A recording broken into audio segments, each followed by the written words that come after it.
Salam, kembalilah bersama saya Nurwastidohina. Di sini saya akan menjelaskan tentang bagaimana Pancasila menjadi sistem etika. Pancasila sebagai sistem etika merupakan bangsa Indonesia, juga merupakan struktur pemikiran yang disusun untuk memberikan tuntutan atau panduan kepada setiap warga negara Indonesia dalam bersikap dan bertingkah laku. Pancasila sebagai sistem etika dimaksudkan untuk mengembangkan dimensi moralitas dalam diri individu sehingga memiliki kemampuan menampilkan sikap spiritualitas dalam kehidupan bermasyarakat, berbangsa, dan bernegara. Yang pertama, konsep Pancasila sebagai sistem etika. A. Pengertian etika. Istilah etika berasal dari bahasa Yunani ethos, yang artinya tempat tinggal, yang biasanya kebiasaan adat, watak, perasaan, sikap, dan cara berpikir.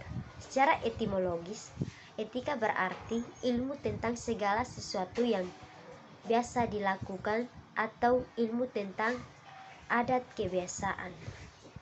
Dalam arti ini, etika berkaitan dengan kebiasaan hidup yang baik, tata cara hidup yang baik pada diri seseorang maupun masyarakat. Kebiasaan hidup yang baik ini dianut dan diwariskan dari satu generasi ke generasi lain. B. Aliran-aliran etika.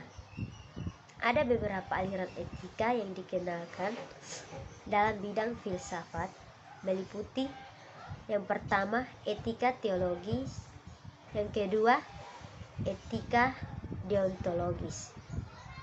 C. Etika Pancasila. Etika Pancasila adalah cabang filsafat yang diwajibkan atau diajarkan dari sila-sila Pancasila untuk mengatur perilaku kehidupan bermasyarakat, berbangsa, dan bernegara. Yang kedua, urgensi Pancasila sebagai sistem etika. Pentingnya Pancasila sebagai sistem etika terkait dengan problem yang dihadapi bangsa Indonesia sebagai berikut. Pertama, banyaknya kasus korupsi yang melanda negara Indonesia sehingga dapat melemahkan sendi-sendi kehidupan berbangsa dan bernegara. Kedua, masih terjadi aksi terorisme yang mengatakan agama sehingga dapat merusak semangat toleransi dalam kehidupan antar umat beragama dan melunturkan semangat persatuan atau mengancam disintegrasi bangsa. Ketiga, masih terjadinya pelanggaran hak asasi manusia dalam kehidupan bernegara seperti kasus penyerbuan lembaga permasyarakatan Cibongan, Yogyakarta pada tahun 2013 yang lalu. Keempat, kesenjangan antara kelompok masyarakat kaya dan miskin masih menandai kehidupan masyarakat Indonesia. Kelima, ketidakadilan hukum yang masih mewarnai proses peradilan di Indonesia seperti putusan bebas bermasyarakat atas pengedaran narkoba asal Australia. Keenam, bangsa Indonesia banyaknya orang kaya yang tidak tersedia membayar pajak dengan benar, seperti kasus penggelapan pajak oleh perusahaan, kasus yang menghindari atau mengurangi pembayaran pajak. Yang berikut menggali sumber historis, sosiologis, politis tentang Pancasila sebagai sistem etika. Yang pertama, sumber historis. Pada zaman Orde Lama, Pancasila sebagai sistem etika masih berbentuk sebagai filosofi. Kedua, sumber sosiologis. Sumber sosiologis Pancasila sebagai sistem etika dapat ditemukan dalam kehidupan masyarakat berbagai etnis di Indonesia. Ketiga, sumber politik. Sumber politik Pancasila sebagai sistem etika terdapat dalam norma-norma dasar sebagai sumber penyusunan berbagai peraturan perundang-undangan di Indonesia. Yang berikut membangun argumen tentang dinamika dan tantangan Pancasila sebagai sistem etika. Yang pertama, argumen tentang dinamika Pancasila sebagai sistem etika.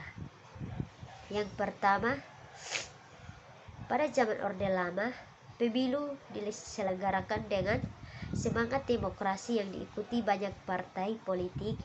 Dimenangkan 4 partai politik, yaitu Partai Nasional Indonesia, Partai Muslimin Indonesia, berikut Partai Utama, dan Partai Komunis Indonesia. Kedua, pada zaman Orde Baru, sistem etika Pancasila diletakkan dalam bentuk penataran. Ketiga, sistem etika Pancasila pada era reformasi tenggelam dalam euforia demokrasi. Namun seiring dengan perjalanan waktu disadari bahwa demokrasi tanpa didasari sistem etika politik. Berikut mendeskripsikan esensi dan urgensi Pancasila sebagai sistem etika.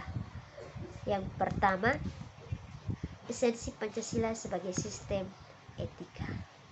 Hakikat Pancasila sebagai sistem etika terletak pada hal-hal sebagai berikut. Pertama, hakikat sila ketuhanan terletak pada keyakinan bangsa Indonesia bahwa Tuhan sebagai penjamin prinsip-prinsip moral. Kedua, hakikat sila kemanusiaan terletak pada actus humanus, yaitu tindakan manusia yang mengandung implikasi dan konsekuensi moral. Ketiga, hakikat sila persatuan terletak pada kesediaan untuk hidup sebagai warga negara. Keempat, hakikat sila kerakyatan terletak pada prinsip musyawarah untuk mufakat, artinya menghargai diri sendiri sama halnya dengan menghargai orang lain. Yang terakhir, hakikat sila keadilan sosial bagi seluruh rakyat Indonesia merupakan perwujudan dari sistem etika yang tidak menekankan pada kewajiban semata atau deontologis atau menekankan pada tujuan, tetapi lebih menonjolkan keutamaan yang terkandung dalam nilai keadilan itu sendiri.